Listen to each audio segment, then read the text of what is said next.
Hi. Okay, so for your English this week, the language arts stuff that we're doing, we are working on more of the nouns and pronouns.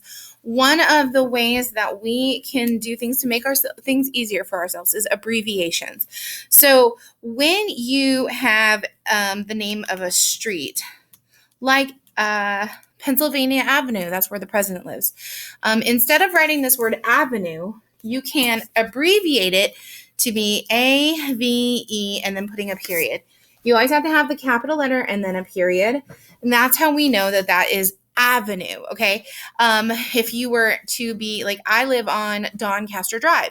So instead of having to write DRIVE for drive, I can write DR period. So I've got avenue is AVE period, drive is DR period. There's a lot of them. There's court, which is instead of just COURT, it's just CT. Lane is LN. Road is RD. If you notice, it's pretty close to the last or maybe the second letter. And then street is ST. And you'll find that in your social studies, there is an ST for street, so you can use your abbreviation that you know how to use in those. Also, then our states. So if you were to write a letter to somebody in Seguin, Texas, instead of having to write Seguin, TEXAS, like this in your letter, you can just write Seguin and then write a capital T and a capital X. And that is the state code for Texas. So if you wanted to put a letter in the mail and you were going to mail it to Seguin, you would mail it to Seguin, Texas. A lot of these ones are, it's kind of based on the sound. So like Alabama is AL. Georgia is GA, New Mexico is NM. All of those ones with new or north is going to be N something. So like New Mexico is NM, New York is NY. Those are the ones. North Dakota is ND, South Dakota is SD. Here's your paper right here. So you're going to look through and you're going to add that. Now you're going to look here on this back here. You see this right here? Looking right here. Use that list on there. You're going to see, do you see this guy's address right here? So it's Mr. So Mr. is not, you can make it smaller for Mr. Things like Mrs. and Miss, we did that one the other day. So Mr. is MR period. And then we have Don K. Jones and he lives at Maple Street. You can abbreviate street. Pierre. And where is it? Florida. So you're going to write Florida's abbreviation. Florida is FL. And, that is how we're going to do abbreviations. It's not too bad, not too hard, shouldn't be too bad. Okay, a noun is a person and place or a thing, and then a pronoun renames that person, place, or thing. So let's just say we have the missionary. The missionary is going to be the missionary would be he or she, depending on if it's a boy or a girl missionary. A woman would be she, or a fruit could be it. You, if you're talking about yourself. So instead of saying Mrs. Brandt likes to eat chocolate, Mrs. Brandt likes to go to the park, Mrs. Brandt likes to do a lot of knitting. I would say, I like to eat chocolate, I like to go to the park, and I love to knit. So all of those things are pronouns so that I'm not repeating my own name a bunch of times or anything like that. So you have this pronoun page that you're going to do. And then the next one, now this one is kind of tricky, but it's not too bad. I think you'll get it. So when you have I or me that you're going to use. So let's just say we had dad and someone went to the park. So you can say me or I. So dad and I went to the park, or dad and me went to the park. Both of them sound okay, but when you take out the dad part, would you say I went to the park or me went to the park? You would say I. And because of that, that's why you would put dad and I. It's grammatically, it makes sense. So if it was my mom told my sister and someone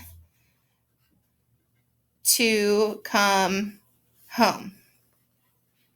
So would it be my mom told my sister and I to come home, or my mom told my sister and me to come home? Now that doesn't sound wrong there either, or me doesn't sound wrong there either. But if you took out my sister and you would say, my mom told I to come home, or my mom told me to come home, that would be I. That's my trick. No, I'm sorry, not I. That would be me, because my mom would tell me to come home. So that's my trick to remember which one I use, I or me. So you're going to practice that here with these ones in your I or me page right here. You're going to just pick, which one do you think? You can definitely get help if you need it, but say the sentence without the other person, and that's a lot easier to figure out which one is I and which one is me. Then we're talking about pronouns, more pronouns. So today we did possessive plural pronouns. So things like we, they, and you. So if I was talking about second grade and I was saying second grade is going to go on a field trip, I could say we are going on a field trip because I'm your teacher and I'm part of your second grade group. So we are going on a field trip. Or we have a rabbit in our classroom. Second grade has a rabbit in their classroom. We do. If I was talking about just your family, I would say you are going to Dallas. And I'm meaning not just you yourself, but you, your family. You all are going to Dallas. If I was talking to someone else about you, I'd say, well, they went to Dallas for the weekend. So those are the ones. Hold on. You have an eraser in there somewhere. Look for it. So you're going to look here and you're going to read, Kayleen and I read about the country of Panama. So now Kayleen and I, instead we could say, we read about the country of Panama. The people there speak Spanish. They speak Spanish. The Freemans are missionaries. They are missionaries. So you're circling that pronoun right there. Then I want you to write a sentence here. And then on the back, you're going to write, is it they, we, or you in each of these ones? And then you're going to find 8 pronouns. Now, some of them are ones that we talked about yesterday or the day before, like she, I, me, you, they, and we. Okay, so just looking for those. There's 8 of them in here. And then right here, write 2 sentences. One of them should have a pronoun in it. The last one is the one that we're doing tomorrow. This is possessive pronouns. You're going to add, if it belongs to someone, with the exception of it is, everything else is apostrophe. It is a contraction. It's a compound of 2 words. So for the rest of them, it's going to be, you're adding an apostrophe and an S. So if it belonged to someone, it's a possessive pronoun. So the coat is Jace. The coat belongs to Jace. To Jace. So instead of writing the coat belongs to Jace, you can write Jace's coat. So do you see how, like, you don't have to write the whole thing. You can just write the apostrophe S, and then we know that that belongs to him. So if you were to go to your, as they're possessive nouns. So if you're to go to your cousin's house and it was your cousin's toy, you would write cousin, apostrophe S, and then toy. Instead of saying the toy that belongs to my cousin, you can say it's my cousin's toy. So it's a possessive. So like my dog has a ball, so it's Albus's ball. So if you have those pronouns, then you're going to put an apostrophe S. So if it belongs to Alex, it'd be Alex's gift. The house of the dog is painted red. So instead you could just say the dog's house is painted red. So it's not saying, it's just shortening it. So it's possessive nouns.